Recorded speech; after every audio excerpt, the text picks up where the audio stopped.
Scientist लोग कहते हैं, modern astronomers, that is 5 BC, ईसा के जन्म के पूर्व 5 साल पहले, नोवा वॉज विजिबल फॉर 70 days। ना ये जो तारा है ये नोवा कहते हैं तारा। ये नोवा तारा का मतलब यह है कि 70 दिन तक वो यीशु मसीह की जन्म के पहले आके आसमान में चमक रहा था। ये तारा को देखकर ही मागी लोग गए यरूशलेम।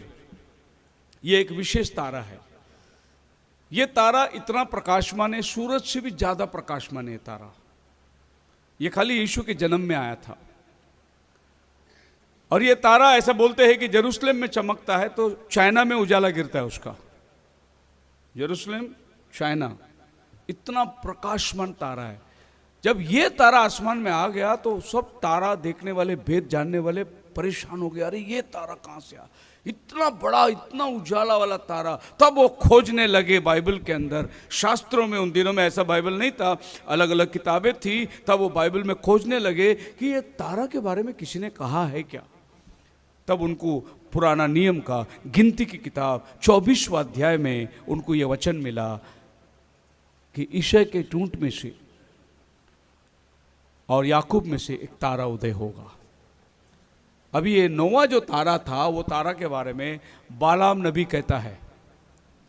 तो बालाम नबी कभी कहता है जब वो श्राप देने के लिए गया था, बालाक ने उसको पैसे दिए, बोले इजराइल को जाके श्राप दे दे, और पैसे के लालच में वो जाके वो वेदी बनाई और श्राप देने के लिए मुंह खोला। जब वो श्राप देने के लिए मुंह खोला तो जिनको श्राप देने चाहिए उन्हीं के बारे में भविष्यवाणी शुरू हो गया कि याकूब के घराने से एक तारा उदय होने वाला है। बालाक बोलता है अरे मैं श्राप देने को बोला तो आशीर्वाद दे रहा है। तो वो जो बालाम का मुंह से जो श्राप निकला था ना, वो जिसको परमेश्वर ने आशीर्वाद में बदल दिया, वही क्रिसमस का संदेश था।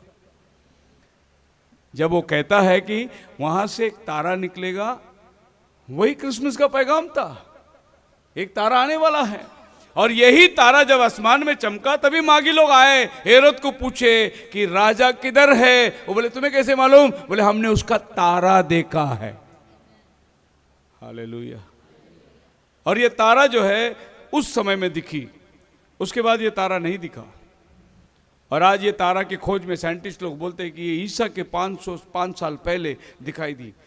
और ये जो तारा आप देख रहे हैं, ये तारा को बोलते हैं वर्जिन, कन्या राशि। ये तारा आसमान में आकर फॉर्मेशन में आ गया। The ancient Balaam and the star would rise out of Jacob. So ये जो राशि है कन्या राशि, इसमें देखिए एक औरत का चित्र है और औरत के सिराने के पास में एक सिंह का चित्र है। सो यीशु मसीह कन्या के गर्भ से आया, जन्म लिया कन्या के गर्भ से। और यीशु मसीह का दूसरा आगमन सिंह के रूप में आने वाला है, यहूदा गोत्र का सिंह। ये दोनों तारा आसमान में है। एक तारा यीशु का जन्म बताता है और एक तारा यीशु का दूसरा आगमन को बता रहा है।